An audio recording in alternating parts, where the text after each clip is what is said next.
Hello everyone, welcome to intro to maths. This is Dheeraj Tiwari. ये problem कह रहा है let X be a random variable and let p of x equal to small x. Denote the probability that capital X takes the values small x. Suppose that the points x comma px where x is equal to 0 1 2 3 4 lies on a fixed straight line in the xy plane and p of x equal to 0 for all x belongs to real number except 0 1 2 3 4 if the mean of x is 5 by 2 and the variance of x is alpha, then the value of 24 time alpha बताना है कि क्या होगा, right. तो यहाँ पर small x की value दे रखी है आपके पास में, क्या है 0 1 2 3 एंड 4। साथ ही साथ यहाँ पर पॉइंट दे रखा है आपको x comma p of x जो किसी फिक्स स्ट्रेट लाइन पर लाई करता है in the X Y plane.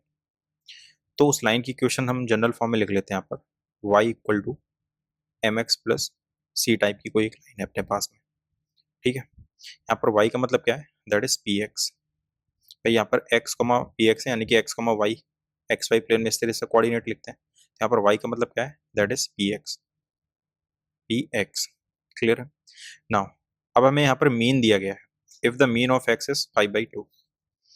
Mean का फॉर्मूला क्या होता है, mean equal to that is summation X I into P of X I and that is given is 5/2।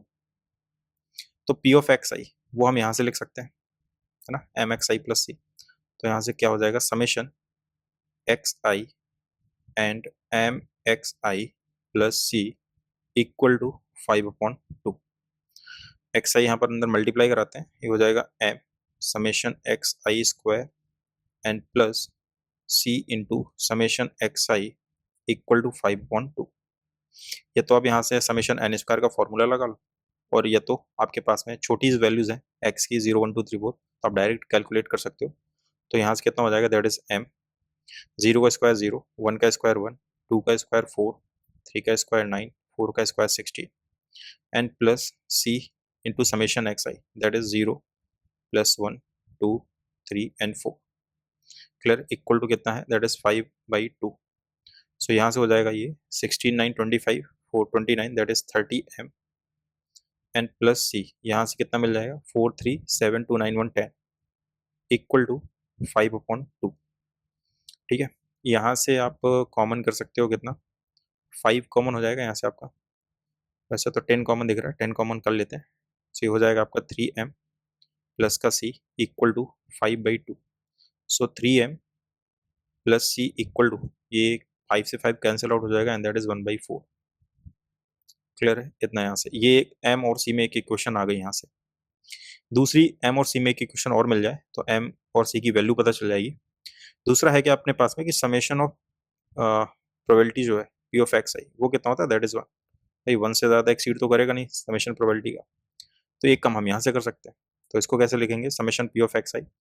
So p of X I का मतलब ये straight line that is M X plus C. So ये हो जाएगा आपका M X I plus का C and that is summation equal to 1 M into ये हो जाएगा आपका summation X I and plus summation C equal to that is 1।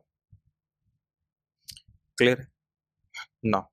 अब यहाँ से आप एक्स आई कंटिन्यू करोगे रखना यहाँ से, that is M 0 plus 1 plus 2 3 and 4 summation C कितने यहाँ पर हर वैल्यू के लिए सी आएगा यहाँ पर, सो दैट इज 5c हो जाएगा इक्वल टू 1। यहाँ से ऐड करते हो कितना हो जाएगा 4 3 7 2 9 1 10, so that is 10m plus 5c equal to 1। So यहाँ से आप 5 कॉमन करते हो तो हो जाएगा आपका 2m प्लस का c इक्वल टू 1/5। एक इक्वेशन आपके पास में यहाँ से आ गई, एक इक्वेशन आपके पास में ये रही, दोनों को आप सब्ट्रैक्ट कर दो। सो 3m माइनस 2m कितना हो जाएगा, दैट इज m। ठीक है, इक्वेशन 1 माइनस इक्वेशन 2। सो यहाँ से m हो जाएगा, c से c आपका डायरेक्ट कैंसिल आउट हो जाएगा इक्वल टू 1/4 माइनस 1/5। 20 आप एलसीएम कर लेते हो तो 5 minus 4 which is 1। So m की वैल्यू आ गई आपके पास में, दैट इज 1/20। ठीक है, m पता चल गया तो c कैलकुलेट कर सकते हैं अपन। c यहाँ से उठा करके आप किसी एक इक्वेशन में पुट कर दो, मान लो इस इक्वेशन में रख देता हूँ मैं यहाँ पर, तो ये हो जाएगा 2/10 प्लस c इक्वल टू 1/5। तो सी आ जाएगा यहाँ से 1/5 एंड दैट इज 1 and 5. सो ये एक्चुअली 20 है, 1/20, सो दैट इज 20. सो 2 1/10 हो जाएगा ये. सो सी 1/5 माइनस 1/10, तो यहाँ से आ जाएगा आपका 10, एलसीएम करते हो आप. सो 2 माइनस 1 विच इज 1/10. तो सी की वैल्यू कितनी आ गई, 1/10 आ गई. एम ऑलरेडी निकल चुका है, सी आपके पास में है. अब यहाँ से देखते हैं आपको चाहिए क्या था. वेरिएंस दे रखा है अल्फा के फॉर्म में. सो वेरिएंस का फॉर्मूला यूज कर लेते हैं. Variance of X, so we can write it summation X I square P of X I minus mean का स्क्वायर. तो मीन तो डायरेक्ट दे रखा है, इसको कैलकुलेट कर लेते हैं. सो समेशन ये एक्स आई स्क्वायर है और पी ऑफ एक्स आई को हम लिख सकते हैं एम एक्स आई प्लस का सी माइनस मीन कितना दे रखा था, आई थिंक 5/2 था. यस. सो ये हो जाएगा 25/4, 25/4 इक्वल टू, और ये वेरिएंस ऑफ एक्स दे रखा अपने को alpha. So alpha equal to, इसको आप अंदर मल्टीप्लाई करा दो तो ये हो जाएगा M summation X I cube and plus C into summation X I square minus 25/4.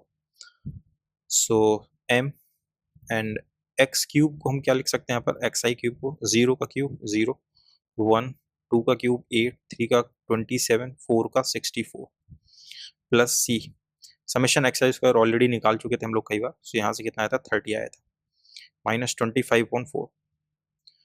यहाँ से ऐड करते हो सो एम ये कितना हो जाएगा आपका, दैट इज ये हो जाएगा 27, 35, 36 and that is 100. So that is 100 and plus 30 C equal minus 25/4. अब m और c की वैल्यू अपने पास में है तो पुट कर देते हैं. m कितना था अपने पास में, दैट इज 1/20.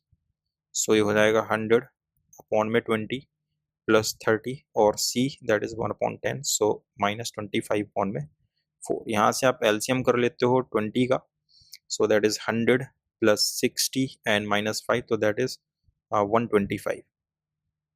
चलिए यहाँ से इतना है. तो ये हो जाएगा आपका alpha equal to 160 minus 125 divided by 20.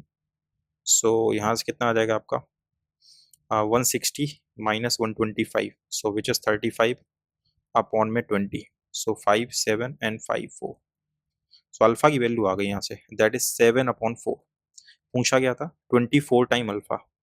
So 24 time आप अल्फा कर लो यहाँ से, तो 24 इंटू 7/4, तो ये 6 आया and 7 6 42. So 42 is your required answer. तो ये इसका फाइनल आंसर हो जाएगा 42. सो आई होप कि ये सॉल्यूशन आपको समझ में आया होगा. मिलते हैं नेक्स्ट लेक्चर में नेक्स्ट क्वेश्चन के साथ में. तब तक के लिए स्वस्थ रहिए, मस्त रहिए.